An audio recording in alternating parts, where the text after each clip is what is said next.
এই সরকার এটা আওয়ামী লীগের প্রশ্রয়ে বাংলাদেশে টিকতে পারবে না। তাদেরকে যদি টিকতে হয় তাহলে শাপলা এবং জুলাই যোদ্ধাদের সহযোগিতা নিয়ে তাদেরকে টিকতে হবে। কাজী তুমি টিকবা না তুমি ধ্বংস হয়ে যাবা, সে সিদ্ধান্ত তোমার হাতে। জুলাই মরবে না, জুলাই ধ্বংস হবে না। শাপলার চেতনা অবিনশ্বর চেতনা, জুলাইয়ের চেতনাও অবিনশ্বর চেতনা। আপনারা যদি এই চেতনার সঙ্গে বিশ্বাসঘাতকতা করেন, চেতনা টিকে থাকবে, আপনারাই নির্মূল হয়ে যাবেন। মাদ্রাসা শিক্ষার্থীদের অবদান শীর্ষক সেমিনার, জুলাইয়ের রক্তাক্ত জুব্বা, ন্যাশনাল ওলামা অ্যালায়েন্স, আমাদের ভ্রাতৃপ্রতিম সংগঠন, জাতীয় নাগরিক পার্টির ওলামা ফোরাম কর্তৃক আয়োজিত আজকের এই সেমিনারে উপস্থিত সভাপতি, উপস্থিত এনসিপির আহ্বায়ক, জাতীয় সংসদে বিরোধী দলের চিফ হুইপ জনাব নাহিদ ইসলাম সহ অন্যান্য নেতৃবৃন্দ, ওলামা ইকরাম এবং আমার প্রাণপ্রিয় ছাত্র বন্ধুরা, সংক্ষিপ্ত কথা, জুলাই বিপ্লবে নেতৃত্ব ছিল প্রধানত ঢাকা বিশ্ববিদ্যালয়ের শিক্ষার্থীদের হাতে। পরিবর্তিত রূপে যারা এখন জাতীয় নাগরিক পার্টি এনসিপির নেতৃত্বের আসনে আসীন রয়েছে, এই বিপ্লবে বিভিন্ন শ্রেণী এবং পেশার মানুষ যেভাবে অংশগ্রহণ করেছে, ব্যাপকভাবে এবং বিপুল পরিমাণে শুরু থেকে প্রায় শেষ পর্যন্তই বাংলাদেশের ধর্মীয় অঙ্গন, বিশেষ করে কওমি অঙ্গন, এটা ব্যাপকভাবে এই সংগ্রামে, এই আন্দোলনে, এই অভ্যুত্থানে অংশগ্রহণ করেছে, রক্ত দিয়েছে এবং জীবন দিয়ে তারা এই বিপ্লবকে সফলতার চূড়ায় নিয়ে উত্তীর্ণ করেছে। ঠিক এরকম আরেকটা চিত্র আমরা দেখি 2013 সালের শাপলা চত্বরে। শাপলার যেই গণজাগরণ ছিল, সেখানে নেতৃত্বটা ভিন্ন ছিল। নেতৃত্বটা ছিল মাদ্রাসায়, আল্লামা আহমদ শফির কাছে, আল্লামা জুনায়েদ বাবুনগরীর হাতে। কিন্তু যে জাগরণটা ছিল, সেই জাগরণটা শুধু মাদ্রাসা কেন্দ্রিক ছিল না। শাপলা চত্বরের যে শহীদ, সেই শহীদদের নিয়ে কাজ করার দীর্ঘ অভিজ্ঞতা আমার রয়েছে। সেখানে পরিসংখ্যান করে আমরা দেখেছি 35% শহীদ হলো মাদ্রাসার, আর 65% শহীদ হলো মাদ্রাসার বাইরের। এখানে সবগুলো রাজনৈতিক দলের কর্মীরা আছে। এখানে কৃষক, শ্রমিক, একেবারে বুয়েটের ছাত্র থেকে শুরু করে সকল শ্রেণী এবং পেশার মানুষ সেখানে একত্রিত হয়েছিল শাপলা চত্বরে, এবং তারা 65% শাহাদাতের রক্ত দিয়ে শাপলার জাগরণকে সার্বজনীনতা দিয়েছে। অর্থাৎ শাপলা এবং জুলাই একই প্যাটার্নের, একই ধরনের জাগরণ ছিল, শুধু পার্থক্যটা নেতৃত্বের আসন কার ছিল। আন্দোলনের মূল চেতনা এবং ধরন একটাই ছিল। এখান থেকে আমি বাংলাদেশের রাজনীতির 100 বৎসরের যে একটা মূল চরিত্র আমার কাছে স্পষ্ট, সকলের কাছে স্পষ্ট, ইতিহাসের যারা পাঠক তাদের কাছে সুস্পষ্ট, এবং আবার নতুনভাবে 13 সাল থেকে 24 সাল পর্যন্ত সেটা বাংলাদেশের মাটিতে আবার নতুনভাবে প্রমাণিত। সেটা হলো বাংলাদেশের দুইটা ধারা আছে। একটা ধারা নেতৃত্ব দেয় আওয়ামী লীগ। বাংলাদেশে আওয়ামী লীগের নেতৃত্বেও অনেক অভ্যুত্থান হয়েছে, অনেক বড় বড় বাংলাদেশে আন্দোলন হয়েছে। আর আওয়ামী লীগের বাইরে আরেকটা ধারা আছে, এর বিপরীত যেই ধারাটা। শাহবাগে যেই জাগরণ হয়েছিল, শাহবাগে যে ব্যাপক, যে একটা বড় ধরনের গ্যাদারিং এবং শাহবাগ কেন্দ্রিক সারা বাংলাদেশে একটা গণজাগরণ হয়েছিল, অস্বীকার করার উপায় নেই। শাহবাগের গণজাগরণটাই হলো আওয়ামী চরিত্রের, আর শাপলার গণজাগরণের চরিত্রটাই হলো জুলাই বিপ্লবের। এবং সামনেও মনে রাখতে হবে যে আগামী দিনেও বাংলাদেশে এই মাটিতে, এই বিশেষ করে আমি মনে করি যে বঙ্গ এলাকা, এই পূর্ণ অঞ্চল জুড়ে এই দুই শক্তির লড়াই চলছে। এবং এই লড়াইয়ে আমরা যারা শাপলার পক্ষপাতী, আমরা যারা জুলাইয়ের বিপ্লবী, আমাদেরকে আমাদের এই ধারা সংরক্ষণ করতে হবে যদি আমরা বিজয়ী হতে চাই, এবং এখানে আমাদের মধ্যে বিভক্তি আনার যে কোনো অপচেষ্টার বিরুদ্ধে আমাদেরকে সম্মিলিতভাবে প্রতিরোধ করতে হবে। আজকে ক্ষমতাসীন হয়ে বর্তমান সরকার, আমি মনে করি যে জুলাই বিপ্লবের ঐতিহ্যকে এবং এই ধারাকে দুর্বল করার সুপরিকল্পিত অনেক চেষ্টা তারা করছে। এই চেষ্টাটা এটা তাদের জন্যই সবচেয়ে বেশি আত্মঘাতী হবে, কারণ এই সরকার এটা আওয়ামী লীগের প্রশ্রয়ে বাংলাদেশে টিকতে পারবে না। তাদেরকে যদি টিকতে হয় তাহলে শাপলা এবং জুলাই যোদ্ধাদের সহযোগিতা নিয়েই তাদেরকে টিকতে হবে। কাজী তুমি টিকবা না তুমি ধ্বংস হয়ে যাবা, সেই সিদ্ধান্ত তোমার হাতে। পরিষ্কার বার্তা। আগে শেখ হাসিনা লড়াই করত গণতন্ত্র বিরোধী শক্তিদের বিরুদ্ধে, মাঝে মাঝে লড়াই করত শেখ হাসিনা যে গণতন্ত্রের ধ্বংসকারী বা গণতন্ত্রকে যারা ধ্বংস করতে চায় সেই অপশক্তির বিরুদ্ধে শেখ হাসিনা মাঝে মাঝে এই লড়াইয়ের ডাক দিত। আজকে দেখলাম আমাদের স্বরাষ্ট্রমন্ত্রী সাহেব ডাক দিচ্ছেন যে ফ্যাসিবাদের পথ রুদ্ধ করতে হবে। ওনারা জুলাই সনদকে ধ্বংস করে দিয়ে, গণভোটের রায়কে ধ্বংস করে দিয়ে ফ্যাসিবাদের পথ রুদ্ধ করার সম্মিলিত প্রয়াসকে ব্যর্থ করে দিয়ে ফ্যাসিবাদের বিরুদ্ধে আওয়াজ তোলেন। তো এই রকম দ্বিচারিতার পথ থেকে ফিরে আসার জন্য আমরা সরকারকে আহ্বান জানাই। এটা আপনাদের জন্য আত্মঘাতী হবে। জুলাই মরবে না, জুলাই ধ্বংস হবে না। শাপলার চেতনা অবিনশ্বর চেতনা, জুলাইয়ের চেতনা অবিনশ্বর চেতনা। আপনারা যদি এই চেতনার সঙ্গে বিশ্বাসঘাতকতা করেন, চেতনা টিকে থাকবে, আপনারাই নির্মূল হয়ে যাবেন ইনশাআল্লাহ।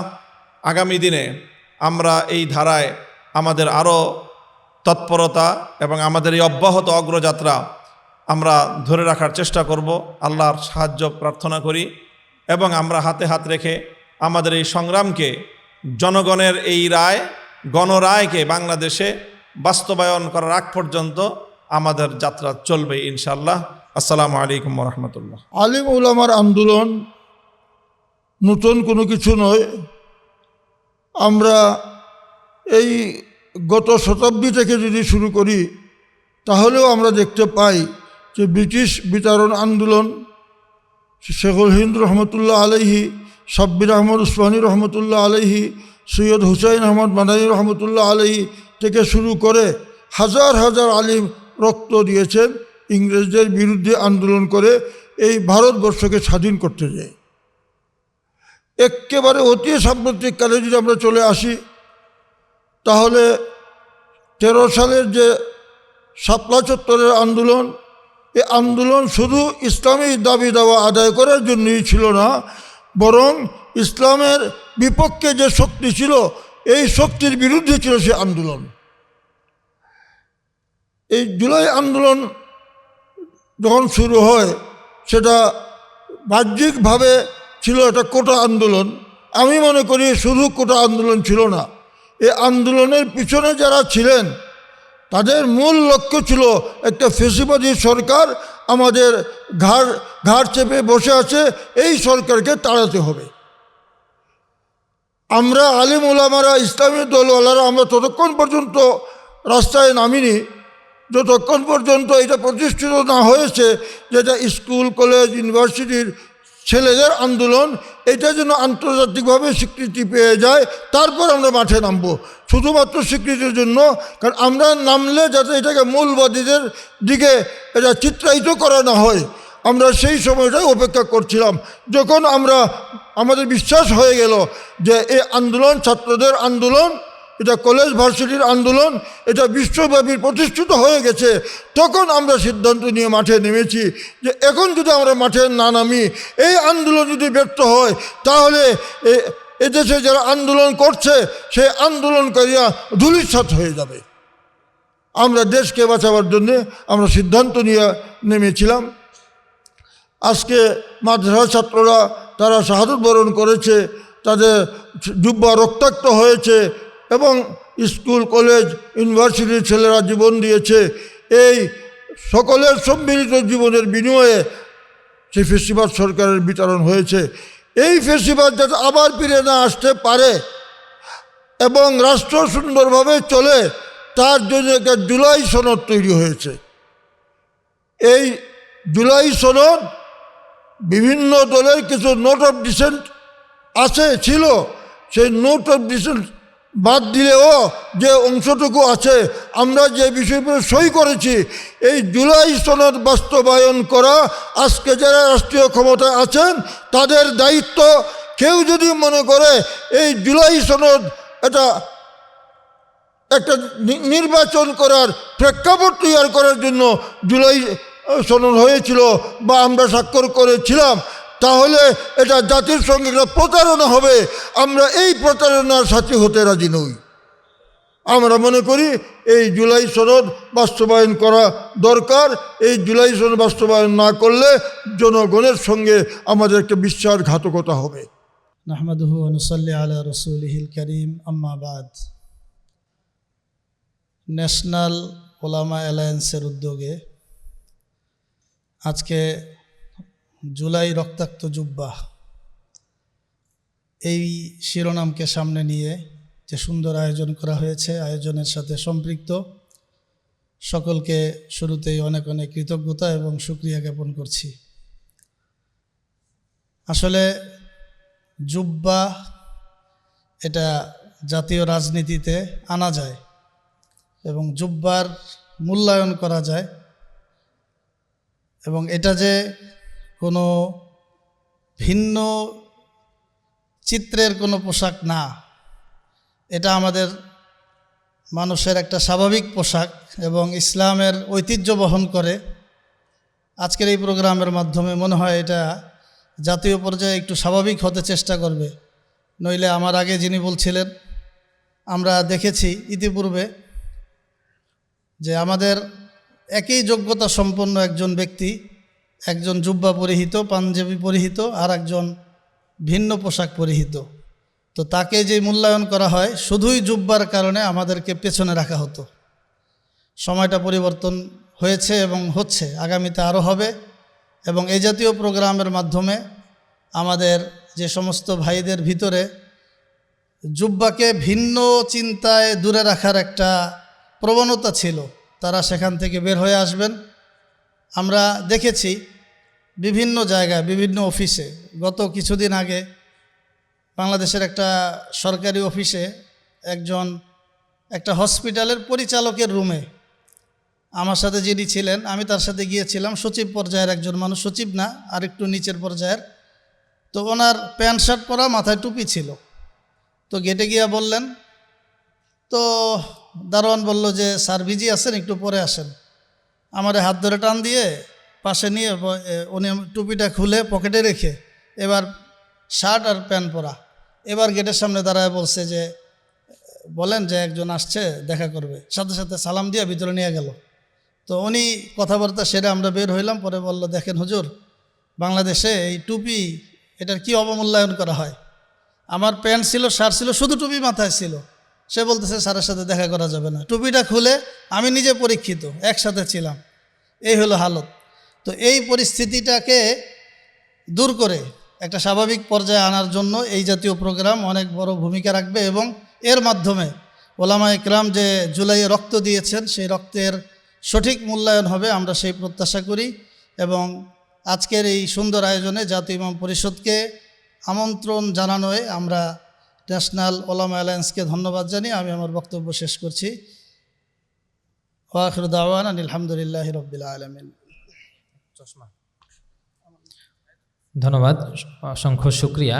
এ পর্যায়ে বক্তব্য রাখার জন্য বিশেষভাবে অনুরোধ করছি বাংলাদেশ গ্রিন পার্টির সম্মানিত আহ্বায়ক এবং সাধারণ আলেম সমাজের মুখপাত্র মাওলানা রেদওয়ান হাসান এবং আমরা যারা আলোচক, সম্মানিত আলোচক রয়েছেন, আপনাদের কাছে বিশেষ অনুরোধ, আমরা প্রোগ্রামটাকে সংক্ষিপ্ত করব। এজন্য আপনারা আপনাদের বক্তব্যে মূল পয়েন্টগুলো উল্লেখ করে বক্তব্যকে সংক্ষিপ্ত করার জন্য বিশেষ অনুরোধ করছি। আসসালামু আলাইকুম ওয়া রাহমাতুল্লাহ। নাহমাদুহু ওয়া নুসাল্লি আলা রাসূলিল কারীম, আম্মা বাদ। ন্যাশনাল ওলামা অ্যালায়েন্স কর্তৃক রক্তাক্ত জুব্বা শিরোনামে আজকের আয়োজন। এই শিরোনামটা অত্যন্ত স্মৃতিদগ্ধ একটা শিরোনাম, কারণ আমরা যখন জুলাইতে রাজপথে নেমেছিলাম এবং আমাদের সাদা শুভ্র পোশাককে রক্তে রঞ্জিত করেছিলাম, সেইটার স্মৃতিকে বারবার মনে করিয়ে দিচ্ছিল। এবং এই জুলাইয়ের রক্তাক্ত যে জুব্বা, এটা শুধুমাত্র জুলাই থেকেই শুরু হয়নি। বিগত ফ্যাসিবাদ বিরোধী আন্দোলনে শুরু থেকে 2009 সাল থেকে নিয়ে 2024 সাল পর্যন্ত ফ্যাসিবাদ বিরোধী যত সংগ্রাম হয়েছে, সব সংগ্রামেই এই রক্তাক্ত জুব্বার উপস্থিতি ছিল। আমি নিজেও একজন মুক্তিযোদ্ধার সন্তান হয়ে যখন আমি 2013 সালে যেই শাহবাগ আন্দোলন হচ্ছিল, সেখানে আমি ওদিক দিয়ে যাচ্ছিলাম, সম্ভবত ওই সময় অগ্নিশিখার সামনে দিয়ে যাচ্ছিলাম। তো আমার তখন পরনে জুব্বা ছিল এবং মাথায় টুপি ছিল, দাড়ি তখনও ওঠেনি। তো আজকের এই শিরোনাম দেখে আমার সেই ঘটনা মনে পড়ে গেল যে তখন আমাকে কয়েকজন শিক্ষার্থী এবং তারা ওই সময়ের কালচারাল বয়ানের দ্বারা এতটাই প্রভাবিত ছিল যে আমাকে বলছিল যে আপনি ওদিক দিয়ে কোথায় যান। আমি বলছিলাম যে কৌতূহলবশত যে আমি ওখানে শাহবাগ আন্দোলনটাকে দেখতে যাইতে চাই। তো তখন বলল যে এটা তো আপনাদের জন্যই ফাঁসির মঞ্চ প্রস্তুত করা হচ্ছে। তো তখন আমি নিজে থেকে খুব অপমান বোধ করি যে শুধুমাত্র দাড়ি টুপি কিংবা এই জুব্বা পরনে থাকার কারণে দীর্ঘ সময় ধরে রাজনৈতিকভাবে এবং কালচারালভাবে একটা নির্দিষ্ট জনশক্তিকে যে অবদমন করে রাখা হয়েছিল, তারই প্রতিবাদে আজকে যে রক্তাক্ত জুব্বার যে শিরোনাম, সেটি অত্যন্ত প্রভাবশালী একটি শিরোনাম। আমি ন্যাশনাল ওলামা অ্যালায়েন্সকে খুবই কৃতজ্ঞতা জানাই এই শিরোনামকে বাছাই করার জন্য এবং এই রক্তাক্ত জুব্বাকে জাতীয় পরিসরে তুলে ধরার জন্য। আমি অল্প কথা দিয়ে শেষ করে দিব আজকের আলোচনা, যেহেতু সময় খুবই সংক্ষিপ্ত এবং আসরের আগেই শেষ করে দিবে। আমি শুধু বলতে চাই যে জুলাই গণঅভ্যুত্থানে যে মাদ্রাসা শিক্ষার্থীর অবদান, আমরা যে রাজপথে নেমেছিলাম এবং এই রাজপথে নামার মধ্য দিয়ে জুলাই গণঅভ্যুত্থানে কী অর্জন হয়েছিল। জুলাই গণঅভ্যুত্থানে মূলত মাদ্রাসা শিক্ষার্থী এবং আলেম সমাজ নামার মধ্য দিয়ে জুলাই গণঅভ্যুত্থানের যে গণমুখী চরিত্র, সেটার নৈতিক ভিত্তি তৈরি হয়েছিল। আপনি দেখে থাকবেন যে শেখ হাসিনা স্বৈরাচারী সরকার শেষ পর্যন্ত চেয়েছিল এই জুলাই গণঅভ্যুত্থানের এই নৈতিক পরিসরকে প্রশ্নবিদ্ধ করতে। এই কারণে কেন্দ্রীয় মুরব্বী আলেমদেরগণকে নিয়ে দফায় দফায় তারা বৈঠক করতে চেয়েছিল এবং এই নৈতিক পরিসরকে তারা প্রশ্নবিদ্ধ করতে চেয়েছিল। কিন্তু আমরা আমাদের রক্তাক্ত জুব্বার মধ্য দিয়ে, আমরা আমাদের রক্ত দিয়ে আমরা সেই কালচারাল বয়ানকে ভেঙে দিয়ে নতুন স্বাধীনতার সূর্য উদয় করেছি। আমরা চাই যে এই নতুন বাংলাদেশে যেন কোনোভাবেই এই নৈতিক পরিসরকে যেন প্রশ্নবিদ্ধ না করা হয় এবং শাপলা এবং যেই শাহবাগের যে বাইনারি, এই বাইনারি ভেঙে দেওয়ার পিছনে মূলত চালিকা শক্তি ছিল এই মাদ্রাসা শিক্ষার্থী এবং আলেম সমাজ। কারণ দেখবেন 2013 সালে যখন হত্যাযজ্ঞ চালানো হয়েছিল, তখন কিন্তু সিভিল সোসাইটি কোনো আলোচনা করেনি। তখন সিভিল সোসাইটিদের মধ্যে কালচারাল ফ্যাসিস্টরা তারা বলেছিল যে এই হেফাজত কর্মীরা হলো তাণ্ডবকারী এবং তারা হলো সন্ত্রাসী জঙ্গি গোষ্ঠী।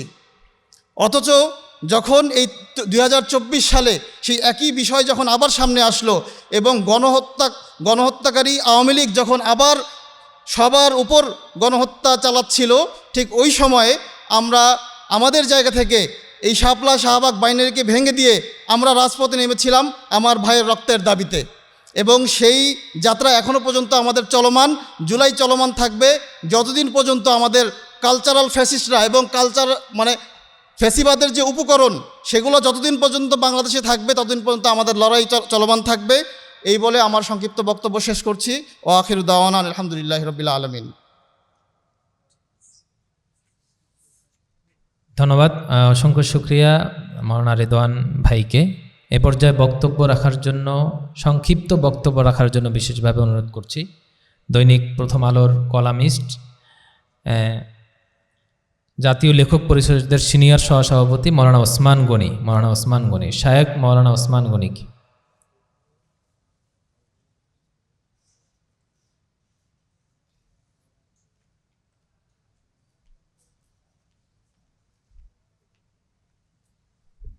আসসালামু আলাইকুম রহমতুল্লাহি ওবারাকাতু। আলহামদুলিল্লাহ ওয়াসসালাতু ওয়াসসালামু আলা রাসূলিল্লাহ। সকল প্রশংসা মহান আল্লাহ রব্বুল আলমিনের জন্য। দুরুদ ও সালাম প্রিয় নবী, আখিরি নবী ও সর্বশেষ রাসূল হজরত মুহাম্মদ সাল্লাল্লাহু আলাইহি ওয়াসাল্লামের প্রতি। কুরআনে কারিমে মহান আল্লাহ রব্বুল আলমিন বলেন, ওয়ামা লাকুম লা তুকাতিলুনা ফি সাবিলিল্লাহ। জুলাই একটি স্মৃতি, একটি বিপ্লব, একটি রক্তাক্ত এবং অশ্রুসিক্ত অধ্যায়। 25 জুলাই শুক্রবার, 24 জুলাই আমি যে লেখাটি পাঠিয়েছিলাম জুলুমের বিরুদ্ধে, 24 তারিখ বৃহস্পতিবার রাতে আমাকে ফোন করা হলো যে যেই লেখা দিয়েছেন এ তো বারুদে ভরা। এটি প্রথম আলোর একজন সিনিয়র এডিটরের ভাষ্য। আমি বললাম, যা লিখেছি তাই, ছাপেন অথবা না ছাপেন, আপনাদের ইচ্ছা। 25 জুলাই শুক্রবার ছাপা হলো। ঠিক একই ধারাবাহিকতায় 1 আগস্ট শুক্রবার অনুরূপ লেখার দ্বিতীয় কিস্তি ছাপা হলো। ইতিপূর্বে 2013 সালে দুইবার জেলে যাওয়ারও সুযোগ হয়েছে। জেল গেট থেকে গ্রেপ্তার হওয়ার স্মৃতি আছে। এই জুলাই আলেম ওলামাদের অবদান কত বেশি এটি যারা ভুক্তভোগী তারা সবচেয়ে ভালো জানেন, আর যারা কাছে থেকে দেখেছেন তারাও উপলব্ধি করেন। এই জুলাইয়ের অনেক অবদান, অনেক প্রাপ্তি। তার মধ্যে সবচেয়ে বড় প্রাপ্তি আলেম ওলামাদেরকে যে বিরূপভাবে চিত্রিত করা হতো, বিরূপভাবে উপস্থাপন করা হতো, এই নতুন প্রজন্মের কাছে সেই ফানুস ভেস্তে গেছে এবং সেটি ভেঙেছে। আমরা আমাদের প্রকৃত স্বরূপে জনগণের কাছে উপস্থাপিত হতে পেরেছি, আলহামদুলিল্লাহ। আমি আশা করব আমাদের ওলামাগণ, আমাদের তালেবে এলেমগণ তাদের সে রক্তাক্ত জুব্বার এই স্মৃতি ধারণ করবেন এবং আসলে বাহ্যিকভাবেও আমরা এলেমের সাথে জাগতিক শিক্ষা গ্রহণ করি, কিন্তু আমাদের এই জুব্বা সংস্কৃতি, আমরা ইসলামী সংস্কৃতি আমরা হাতছাড়া করব না। আল্লাহ রব্বুল আলামিন আমাদের এই জুলাই বিপ্লবকে বাস্তবায়নের তৌফিক দান করুন, আমিন। আসসালামু আলাইকুম ওয়া রাহমাতুল্লাহি ওয়া বারাকাতুহু। জাযাকুমুল্লাহ মাওলানা শায়েখ ওসমান গনিকে। আপনার ত্যাগ ও কোরবানি আল্লাহ পাক কবুল করুন। এ পর্যায়ে সংক্ষিপ্ত বক্তব্য রাখার জন্য বিশেষ অনুরোধ করছি জুলাই জোটের সম্মানিত আহ্বায়ক মাওলানা মাবরুরুল হক। মাওলানা মাবরুরুল হক।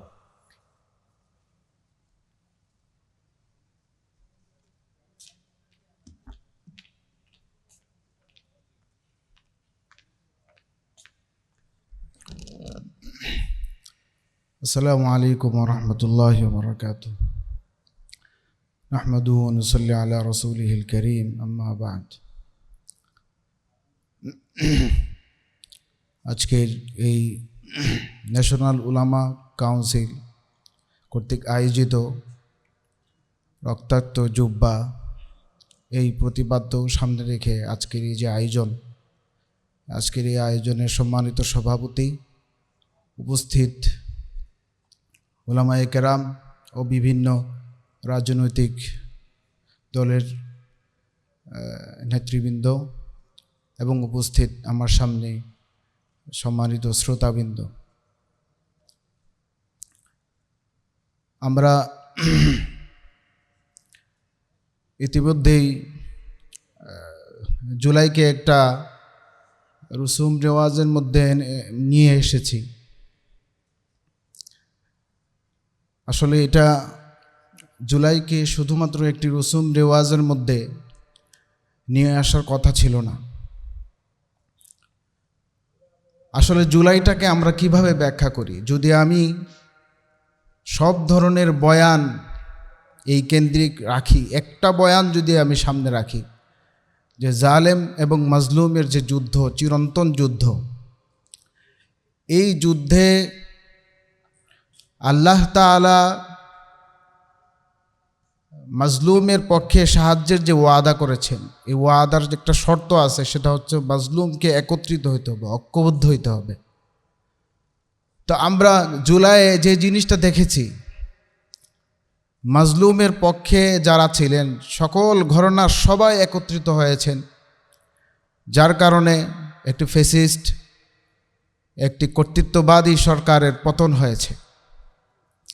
তো আমি মনে করি যে আসলে একটি ফ্যাসিস্ট ও কর্তৃত্ববাদী সরকারের বিরুদ্ধে যেই যুদ্ধটা হয়েছে, এই যুদ্ধের নতুন বয়ান সৃষ্টি হওয়ার শুরুই হয়েছে 5 আগস্টের পরে।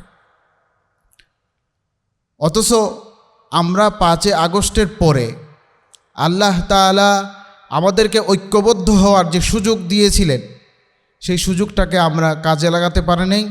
ঐক্যবদ্ধভাবে একটি বয়ান আমরা জাতির সামনে হাজির করতে পারি নাই, যার কারণে এখনও দেখা যাচ্ছে যে হয়তো জুলাইয়ের পরে কিছুদিন আমরা দেখেছি যে সব ঘরানার মানুষগুলো একত্রিত হয়েছেন, কিন্তু পরবর্তীতে দেখা গেছে যে আমরা আবার বিচ্ছিন্ন হয়ে গেছি এবং জুলাই নিয়ে আমাদের এক ধরনের বিভক্তি তৈরি হয়েছে, এটার বয়ান নিয়ে বিভক্তি তৈরি হয়েছে। এই জন্য আমি মনে করি যে জুলাইকে যদি আমরা ঐক্যবদ্ধ বয়ানে প্রতিষ্ঠিত করতে না পারি, তাহলে আমাদের এই জুলাইয়ের যেই চেতনা, জুলাইয়ের যেই প্রভাব, এটা কোনোভাবে আমরা ধরে রাখতে পারবো না। তো এখানে আমরা যে ঐক্যবদ্ধ একটা জাতি হিসেবে এই আন্দোলনকে সফল করলাম, একটা জুলাই আমরা নিয়ে আসলাম, এই ঐক্যবদ্ধতাকে আমাদেরকে কোনো না কোনো ফর্মে প্রতিষ্ঠিত করে রাখতে হবে। এই জন্য সবাইকে অত্যন্ত আন্তরিক হতে হবে। তা আমরা ইতিমধ্যেই দেখতে পাচ্ছি যে আসলে আমাদের যে উলামায়ে কেরাম, মাদ্রাসার ছাত্ররা, তারা প্রতিটি সময়ে, প্রতিটি মুহূর্তে, বাংলাদেশের প্রতিটা সংকটময় মুহূর্তে রক্ত দিয়েছেন। কিন্তু এই রক্ত দেওয়ার পরে তাদেরকে মেইন স্ট্রিমে জায়গা না দেওয়ার যেই প্রবণতা, আমরা এখন আবার সেই প্রবণতার দিকে ধাবিত হচ্ছি। তো আমি একটি ছোট্ট কথা এখান থেকে বলবো যে ন্যাশনাল উলামায়ে কাউন্সিল, এটা তো এনসিপিরই একটা অঙ্গ সংগঠন বা সহযোগী সংগঠন। তা আমি এনসিপির যারা এখানে উপস্থিত আছেন, অনেকে উপস্থিত আছেন এখানে, আমরা দেখেছি যে আপনারা উলামায়ে কেরামকে আপনাদের এখানে জায়গা দিয়েছেন। আশরাফ মাহাদি, এরপরে সানাউল্লাহ খান, অনেক ভালো ভালো উলামায়ে কেরাম এনসিপিতে এখানে এসেছেন। আমরা আশা করব আপনারাও যেন ওই বায়ানানিটা এই অনুমানে না রাখেন তাদেরকে। অবশ্যই তারা যেন নীতি নির্ধারণী পর্যায়ে চলে যেতে পারে, এই পরিস্থিতি এনসিপির যারা আছেন তারা যেন তৈরি করেন। তারা এখান থেকে যারা নেতা তুলে আসবে, তারা যেন জাতীয় পর্যায়ে এবং নীতি নির্ধারণী পর্যায়ে চলে আসতে পারে, এটা এনসিপির কাছে, এনসিপি নেতৃবৃন্দ যারা আছেন তাদের কাছে আমি আবেদন করে যাব। আমি আমার এই ছোট্ট আবেদন করে আজকের প্রোগ্রাম আমি আমার কথা এখানেই সমাপ্ত করছি। ওয়া আখিরু দাওয়ানা আলহামদুলিল্লাহি রাব্বিল আলামিন।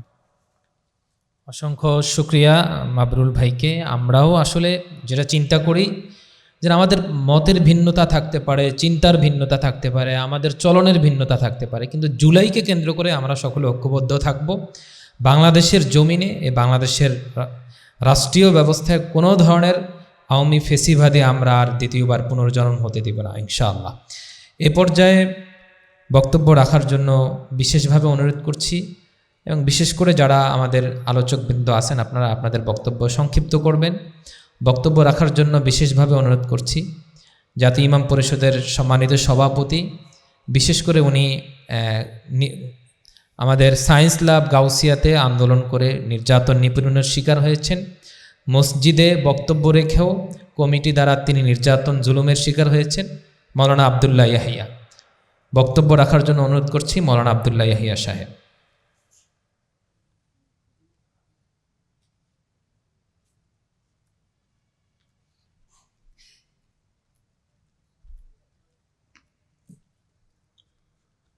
السلام عليكم ورحمة الله. الحمد لله رب العالمين، والصلاة والسلام على رسوله الأمين وعلى آله وصحبه أجمعين، أما بعد، فأعوذ بالله من الشيطان الرجيم، بسم الله الرحمن الرحيم. قل جاء الحق وزهق الباطل إن الباطل كان زهوقا. ना बदलती तेरी तकदीर जू ना बदले तू, ना बदलती तेरी तकदीर जू ना बदले तू, आफियत है उसके लिए लड़ते रहे जो। ন্যাশনাল উলামা অ্যালায়েন্সের উদ্যোগে আয়োজিত আজকের এই রক্তাক্ত জুলাই জুব্বা এই অনুষ্ঠানের সভাপতি, প্রধান অতিথি, এনসিপির সম্মানিত আহ্বায়ক জনাব নাহিদ ইসলাম এমপি, প্রধান আলোচক শেখুল হাদিস আল্লামা মামুনুল হক হাফিজহুল্লাহ ওয়ারা। আজকে সত্যি কথা যে ওলামায়ে কেরাম শুধু জুলাই না, মাদ্রাসার ছাত্র শিক্ষকরা শুধু জুলাই না, তারা জানুয়ারি থেকে শুরু করে ডিসেম্বর পর্যন্ত 12 মাসই তারা রক্ত দেয়। আমার মসজিদ নিউ মার্কেট, বাসা, যাত্রাবাড়ি, ওই সময়টার পুরো অবস্থা আমাদের যে মাদ্রাসার ছাত্ররা, মাদ্রাসার শিক্ষকেরা, আলেম উলামারা, আমাদের নেতা আল্লামা মামুনুল হক সাহেব যেইভাবে সেদিন হুঙ্কার দিয়ে আমাদের ছাত্ররা, আমাদের শিক্ষকেরা সেদিন যেভাবে জীবন দিয়ে যাত্রাবাড়ির মাওলানা খুবায়েব শাহাদাত বরণ করে, আজকে সমাজের এক শ্রেণীর মানুষ তারা মনে করে এই আলেম উলামারা শুধু মাদ্রাসার মসজিদের জন্য মেহনত করে, তারা যে দেশের জন্য, স্বাধীনতার জন্য, মাটি মানুষের জন্য মেহনত করে তার বাস্তব প্রমাণ আজকে জুলাই জুব্বা বলেন, জুলাই পাঞ্জাবি বলেন, জুলাই পাগড়ি বলেন, যেভাবেই বলেন না কেন, এদেশের আলেমদের অবদান অস্বীকার করার কোনো সুযোগ নেই। আজকে সরকার বলেন, বিভিন্ন সংস্থা বলেন আমাদেরকে ভিন্নভাবে দেখতে চাই। এরা আবার কেন দেশের সাথে সম্পৃক্ত হবে? এরা কেন মাটির সাথে সম্পৃক্ত হবে? আমরা কোনো কিছু পাওয়ার আশায় কাজ করি না। আমাদের মুরব্বীরা, আমাদের আকাবের আসলাফরা তারা মেহনত করেছেন ঈমানের তাগিদে, তারা মেহনত করেছেন দেশের জন্য, মাটির জন্য। এ দেশকে যদি কেউ নিঃস্বার্থ ভালোবাসে, এই মাটিকে যদি কেউ নিঃস্বার্থ ভালোবাসে, তাইলে তারাই হইল এই আশরাফ মাহদী, সানাউল্লাহ খান আর আলেম উলামারা। সর্বশেষ আমি ন্যাশনাল উলামা অ্যালায়েন্সকে মুবারকবাদ জানিয়ে আমি আমার বক্তব্য শেষ করছি।